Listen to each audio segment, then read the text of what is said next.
Welcome back, life science learners, to this segment. In our segment now, we're going to be spending some time looking at plants' defense mechanisms. Have you ever wondered whether a plant can respond to a stimulus? We've just looked at how plants respond to stimuli.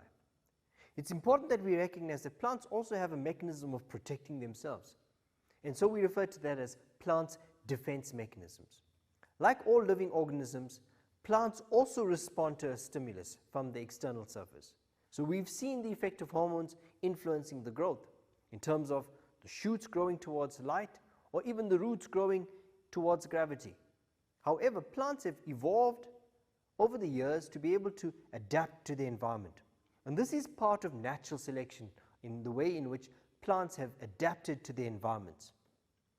There are various mechanisms that plants use in order to increase their chances of survival or to increase the chances of seeds germinating. So plants have a unique mechanism that ensures that they survive effectively in their environment. So let's look at plants' defense mechanisms. So plants, just like animals, are exposed to a variety of enemies. And these enemies could include feeding by herbivores. They could include the harsh environmental conditions such as extremely hot conditions. It could include even the effect of termites, insects, and other smaller invertebrates. So plants also have pests that live on them. However, plants have been able to adapt to that. Let's look at these adaptations. So these enemies, as I mentioned, could include insects, pathogenic microorganisms, so these are microorganisms that cause disease, as well as herbivores. We know that herbivores rely on plants. However, plants have also defended themselves against invasion from herbivores. Plants defend themselves by means of mechanical as well as chemical defense mechanisms. So we see that there are mechanical structures that have been developed, but also chemical structures. So we notice that there are different types of grass that taste different. Some are bitter, some are sour. So these are all mechanisms that plants have adapted to prevent themselves from being eaten by certain herbivores. So guys, let's look at the mechanical defense mechanisms. Again, it's important that we recognize what mechanical means. So these are physical structures that defend or help a plant defend itself. Let's get into it. There are certain structures on the surface of the plants that prevent them. Examples of these include a bark or a waxy cuticle, and that prevents the penetration from enemies. Now we often see that plants are covered with a thick waxy cuticle. That's also a mechanism to prevent the loss of water. But in addition to that, the wax on these make them unpalatable. So herbivores that chew on these often don't enjoy the taste of the waxy cuticle, and hence they obviously stay away from these plants.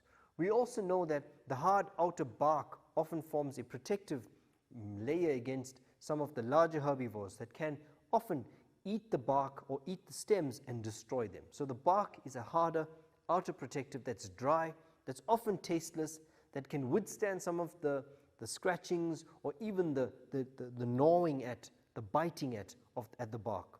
So that's a mechanism. The fruit of the coconut is covered by multiple layers that make it that prevent penetration and make it difficult for the seeds to be damaged. Now we often see this. I mean, you guys have eaten probably a peach at some point, an apricot. You find that the outer covering of the pip is a hard seed, and that seed often is impenetrable. I mean, if you were to try and crack that using a hammer or a stone, it doesn't break easily. So these are the mechanisms that plants have evolved or adapted to be able to survive. And it's important that these seeds are protected, because if seeds are eaten, it means that the next generation of growth cannot continue. So the coconut is a classical example of how that succulent nutritive layer is protected. There are several layers on the outside. Let's try and look at that.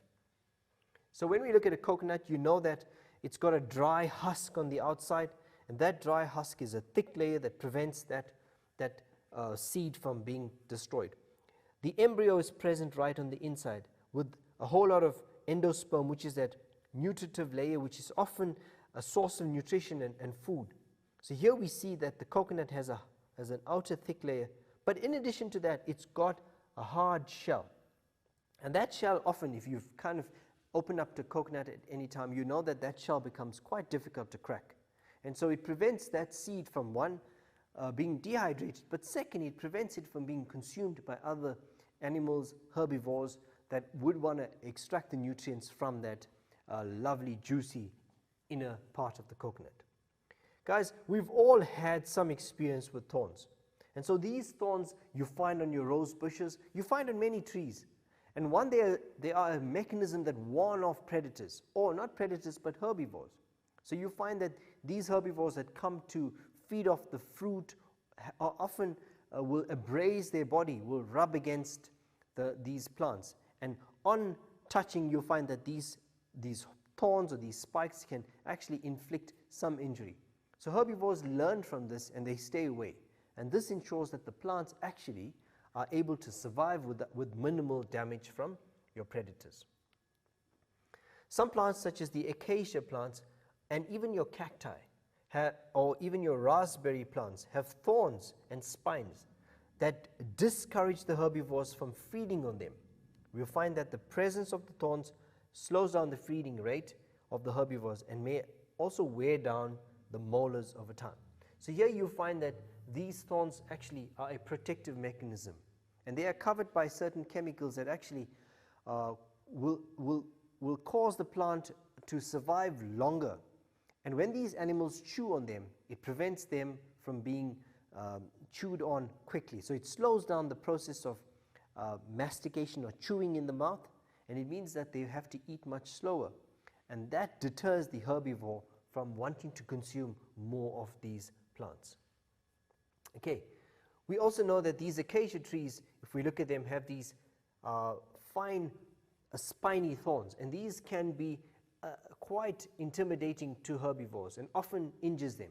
So you find that it's not easy to get into the tender succulent leaves, and so these herbivores often stay away from them, and this gives that plant an added advantage of being able to survive in their environments. So this will discourage your browsers, such as your kudu, your impala, and even giraffes from feeding on the trees. And so you'll find that often when we look at your acacia trees, the giraffes tower over these and try and get towards the tender tips on the outside, which doesn't have some of the extensive thorns. And hence, when you look at these acacia trees, they're often very well manicured by the giraffes because they kind of chew on the tips that are on the edges. And that's how these acacia trees are able to survive these harsh environments which they share with their herbivores. There are also chemical defense mechanisms, and funny enough, these chemicals are often produced by the plant as a mechanism to defend against some of the herbivores that feed on them.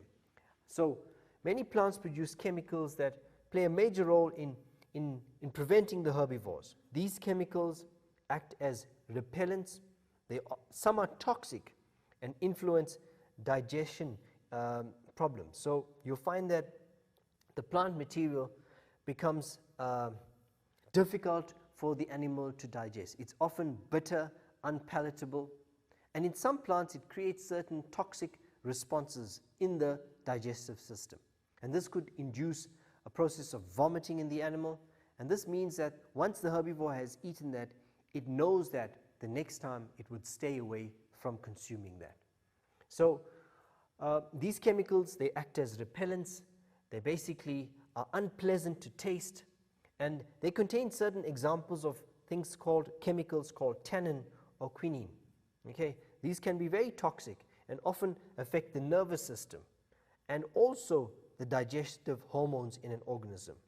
So here's an example of the foxglove plant. It produces a toxic chemical which actually causes the breakdown of red blood cells in certain herbivores. So herbivores that would consume this would start experiencing a toxic response in their blood vessels, causing their cells to break down.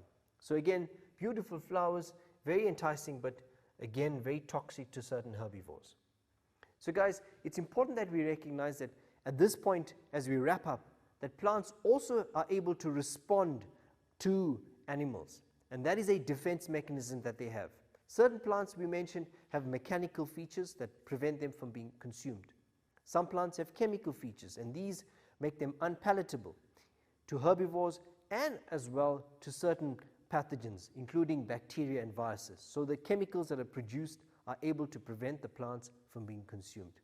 It is important that we recognize that plants as well have the ability to respond to their environment, both from a chemical stimulus, both from a physical stimulus, as well as respond to the threat of being consumed by other animals.